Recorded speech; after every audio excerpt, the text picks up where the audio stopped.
حضرت ابو طلحہ رضی اللہ تعالیٰ عنہ ایک مرتبہ اپنے باغ میں نماز پڑھ رہے تھے۔ ایک پرندہ اڑا اور چونکہ باغ گنجان تھا اس لیے اس کو جلدی سے باہر جانے کا راستہ نہ ملا۔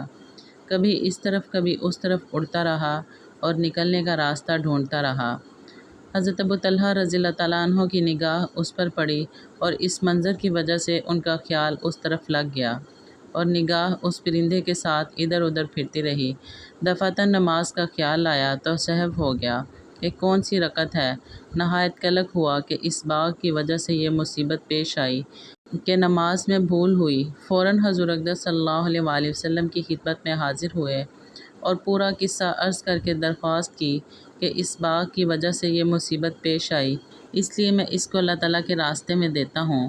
آپ صلی اللہ علیہ وآلہ وسلم جہاں دل چاہے اس کو صرف فرما دیجیے۔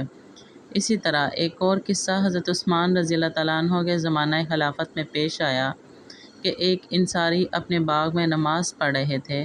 کھجوریں پکنے کا زمانہ شباب پر تھا اور خوشے کھجوروں کے بوجھ اور کثرت سے جھکے پڑے تھے۔ خوشوں پر نگاہ پڑی اور کھجوروں سے بھرے ہونے کی وجہ سے بہت ہی اچھے معلوم ہوئے۔ خیال ادھر لگ گیا جس کی وجہ سے یہ بھی یاد نہ رہا کہ کتنی رکعتیں ہوئیں۔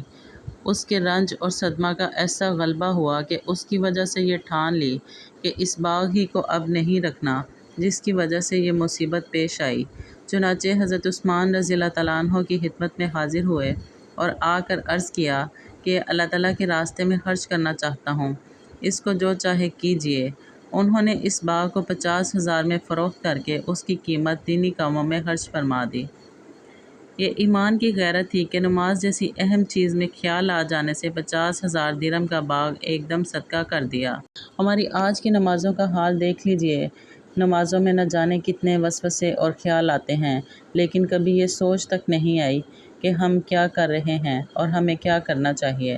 نہایت ہی افسوس اور سوچنے کا مقام ہے۔ یہ صحابہ کرام کی نمازوں کا حال تھا کہ نماز میں ذرا سا دھیان اور یکسوئی بڑھ جانے سے کس قدر افسوس ہوتا تھا کہ اس چیز کو ہی جڑ سے ختم کر دیتے جس کی وجہ سے ان کا دھیان نماز سے ہٹا ہوتا۔ جبکہ آج ہمارا اور ہماری نمازوں کا حال تو سب کو معلوم ہی ہے کہ اول تو نمازوں کی پابندی نہیں، اور اگر کوئی کر بھی لے تو دھیان، توجہ اور یکسوئی نہیں۔ جبکہ ہمارا تو حال یہ ہے کہ ہر طرح کے خیالات اور وسوسے نماز میں ہی آتے ہیں اور جلدی جلدی سے نماز ادا کر کے فارغ ہونے کی جلدی ہوتی ہے۔ اللہ تعالیٰ سے ہمیں اپنی عبادات میں یکسوئی، خشوع اور توجہ مانگنا چاہیے۔ آپ کو ویڈیو کیسی لگی کمنٹ سیکشن میں ضرور بتائیے گا۔ اگر آپ ہمارے چینل پر نئے ہیں تو کائنڈلی چینل کو سبسکرائب کر لیجئے، ویڈیو کو لائک اور شیئر ضرور کیجیے گا۔ مجھے اجازت دیجیے، شکریہ، اللہ حافظ۔